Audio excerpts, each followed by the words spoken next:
सर्वप्रथम सर्वांना श्री स्वामी समर्थ.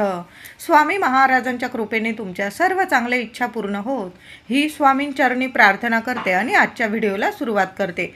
तर आज 2 नोव्हेंबर 2024 शनिवार, बलिप्रतिपदा आणि दिवाळीचा पाडवा. पती पत्नीच्या नात्याचा, गोड नात्याचा हा शुभ दिवस असतो. 3.5 मुहूर्तांपैकी संपूर्ण एक शुभ मुहूर्त म्हणजे दिवाळीचा पाडवा.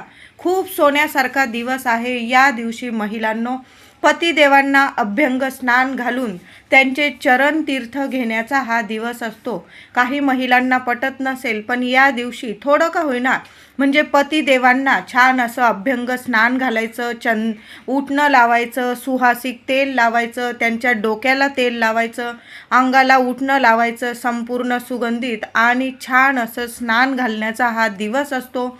पतिदेवांना आपण जेव्हा बाथरूममधून ते बाहेर येतील तेव्हा सुद्धा ओवाळायचं असतं आणि आंघोळीनंतर त्यांना एका पाटावर किंवा एखादं छान असं आसन द्यायचं आणि त्याच्यावर बसवायचं. एक ताम्हण घ्यायची, ताम्हणमध्ये हळदी, कुंकू, अक्षता, थोडीशी फुलं, एक सुपारी, एक अंगठी वगैरे तुमच्याकडं जे सोन्याचं वगैरे असेल त्या ताटात काहीतरी मिठाई, गोडधोड आणि कणकेचा एक दिवा बनवून घ्यायचा. या दिवशी असं आपण साधे दिव्यांनी ओवाळतो तसं नाही, तर 2 मुटके करायचे आहे तुम्हाला गव्हाच्या पिठाची. थोडीशी गव्हाचं कणिक मळून घ्यायचं, त्यात मीठ वगैरे टाकायचं नाही, फक्त चिमूटभर हळद टाकायची आहे. हळद जरूर टाका. आपला पती सोन्यासारखा राहावा, त्याला आरोग्य, ऐश्वर्य सर्व काही मिळावं म्हणून या पिठामध्ये चिमूटभर हळद टाकायची असते आणि तो कणकेचा दिवा घ्यायचा. फक्त बनवून घ्यायचा, वाफवायचा वगैरे नाही. नुसता कणकेचा दिवा आणि 2 मुटके जरूर करायचे. 2 मुटके या मुटके आणि आपण जो कणकेचा दिवा असतो तो छान असा तामणात ठेवायचा. त्यात तेल टाकायचं आहे. तुपाचा दिवा करू नका. देवांना तुपाच्या दिव्याने ओवाळावं आणि कुठल्याही व्यक्तीला, मनुष्याला तेलाच्या दिव्याने ओवाळायचं असतं.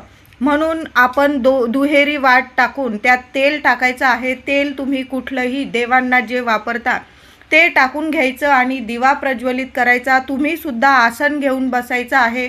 आधी पती देवांचे एका ताम्हणात पाय धुवायचे. अगदी तुम्ही 2 अंगठे जरी ताम्हणात धुतले आणि तरीही चालेल. अंगठ्यांना थोडं हळदी कुंकू लावायचं. आपण जसं कन्यापूजन करतो ना, अगदी तशाच पद्धतीने. आणि ते तीर्थ अगदी बोटभर.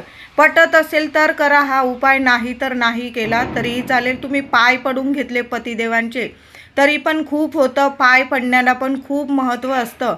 म्हणून या दिवशी पतिदेवांचं औक्षण करायचं आहे. छान सुपारी, अंगठी सर्व काही पतिदेवांना 3 वेळा घड्याळाच्या दिशेने ओवाळून घ्यायचं आहे. हळदी, कुंकू, अक्षता पतिदेवांना डोक्याला लावायच्या. अक्षता थोड्याशा डोक्यावर सुद्धा टाकायच्या आहे. अक्षता खूप शुभ असतात म्हणून ओवाळताना अक्षता डोक्याला पण लावायच्या आणि डोक्यावर पण टाकायच्या आहे. आणि छान वेळा असं औक्षण करून घ्यायचं आहे. पतिदेवांचे पाय पडायचे आहे. अंगठी, सोन्याची अंगठी किंवा तुमच्याकडं जी वस्तू असेल सोन्याची, पतिदेवांना ओवाळताना जरूर घ्या महिलांनो ताटात. कारण सोन्यासारखा पती आपला कायम राहावा, त्याचा सुखी संसार व्हावा आपल्याबरोबर. आपल्या संसारात कशाला कमी पडू नये. सोन्यासारखं सुख, शांती, आनंद, आरोग्य, ऐश्वर्य मिळावं म्हणून सोन्याच्या अंगठीने किंवा सोन्याच्या धातूने ओवाळणं खूप गरजेचं असतं. त्यानंतर जी पत्नी तुम्हाला ओवाळते आहे पतिदेवांना, त्या पतीने आपलं औक्षणाचं ताट कधीच खाली ठेवू नका. त्यात तुम्हाला जेवढी म्हणजे पैसे टाकायचे असतील किंवा काहीतरी भेटवस्तू द्यायची असेल ती नक्की ताटात द्या. ताट कधीच खाली ठेवू नका. मग पत्नीने आपल्या पतीचे पाय पडायचे आहे. तुम्हाला चरण तीर्थ बोटभर चाटून घ्यायचं असेल, जिभेवर ठेवायचं असेल तुम्ही ठेवू शकता. नाही केलं तुम्ही तरीही चालेल. सत्यवान सावित्रीची कथा सर्वांना माहीतच आहे. तर दिवाळीच्या पाडव्याला या दिवशी महासती पातिव्रत्य धर्माचे स्मरण करून पत्नीने पतीस अभ्यंग स्नान घालून औक्षण करावे. सकाळी पतीचे पूजन करून त्यांचे चरण तीर्थ अवश्य घ्यावे. नाही घेतलं तुम्ही पाय पडून घ्या आणि गोड पदार्थ त्या पतिदेवाला, आपल्या पतिदेवांना खाऊ घालायचा आहे.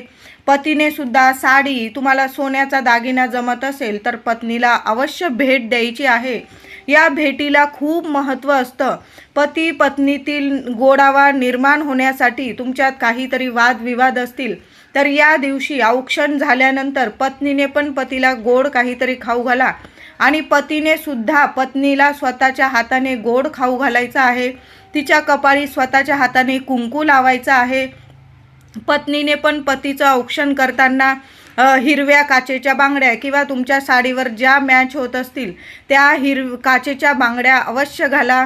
कपाळी कुंकू, जोडवी, पैंजण, छान अशी साडी घालून आपल्या पतिदेवांचं औक्षण करायचं आहे. हा दिवस पती पत्नीसाठी खूप महत्त्वाचा असतो वर्षातला. औक्षण झाल्यानंतर महिलांनो एक गोष्ट आता सांगत आहे. मुठभर एक वस्तू घ्यायची आणि पतीवरून ओवाळून टाकायची आहे.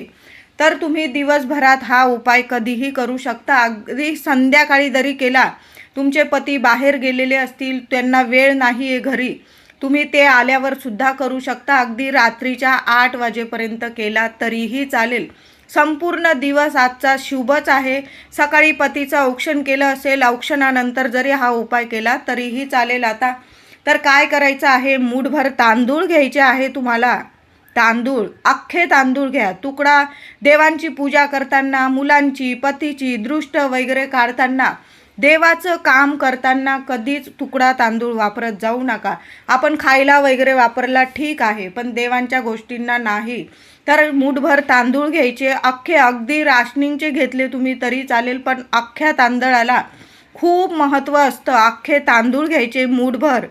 उजव्या हातात, उजव्या मुठीत घ्यायचे आहे. पती देवांना हुबं करायचं आहे, हुबंच करायचं आहे. पूर्व पश्चिम हुबं करायचं. दिवाळीचा पाडवा खूप मोठा दिवस आहे. वर्षातली सर्वात मोठा हा दिवस आहे पती पत्नीसाठी. तर हुबं करायचं पूर्व पश्चिम आणि पतीवरून डोक्यापासून पायापर्यंत नीट शांततेत श्री स्वामी समर्थ, श्री स्वामी समर्थ मंत्र जपत राहा महिलांनो. आणि ते तांदूळ डोक्यापासून पायापर्यंत नीट ओवाळून घ्या आणि तुम्ही त्या पतिदेवांना तिथंच उभं करा. घरातच चारी दिशांना ते तांदूळ थोडे थोडे टाकून द्यायचे आहे. पतिदेवांना तिथंच उभं करायचं. पतीच्या पूर्व, पश्चिम, उत्तर, दक्षिण चारही दिशांना आणि उरलेले थोडेसे तांदूळ वरती, असं सर्व ठिकाणी तांदूळ टाकून द्यायचे आहे. कळालं असेल माझ्या सर्व मैत्रिणींना. पूर्व पश्चिम पतिदेवांना उभं करायचं. थोडेसे मूठभर तांदूळ घ्यायचे. पतिदेवांवरून डोक्यापासून पायापर्यंत नीट ओवाळून घ्यायचं आहे. ओवाळताना तुम्हाला जे बोलायचं, माझ्या पतिदेवांची इडापिडा जाऊ दे, नजर दृष्ट उतरून जाऊ दे, भरभरून सोन्यासारखी प्रगती होऊ दे, तुम्हाला बोलायचं बोलू शकता. नाही बोलता आलं, श्री स्वामी समर्थ मंत्र जपत राहा.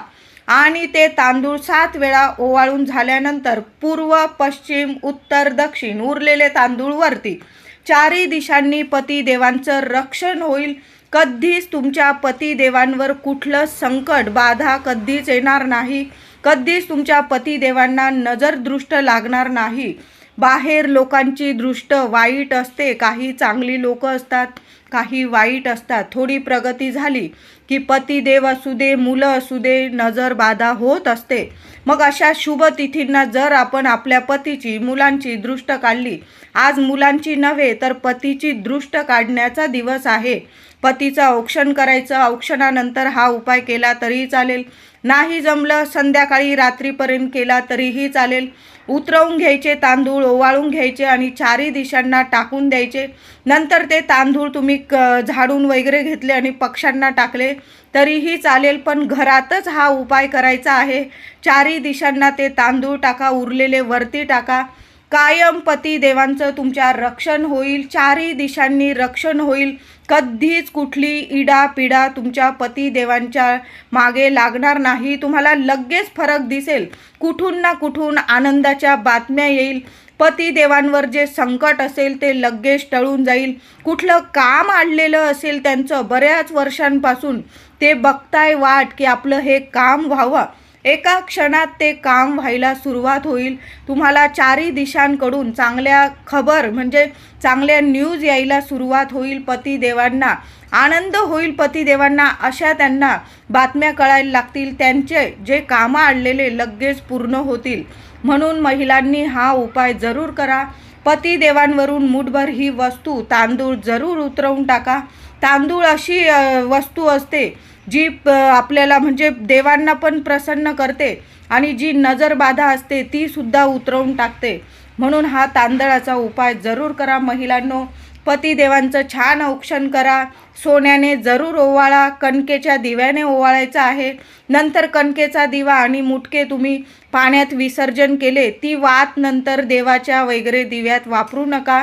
लगेच विसर्जन केलं वाहत्या पाण्यात तरीही चालेल. पतिदेवांना ओवाळलेल्या दिव्याने उद्या भाऊ बीजेला भावाला चुकून सुद्धा ओवाळू नका.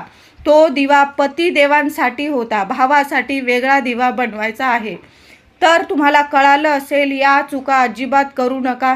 काही ठिकाणी काय करता, दिवाळीच्या पहिल्या दिवशी ताट तयार करता आणि संपूर्ण दिवाळीभर तेच वापरता, तेच मुटके, तोच दिवा. असं करू नका.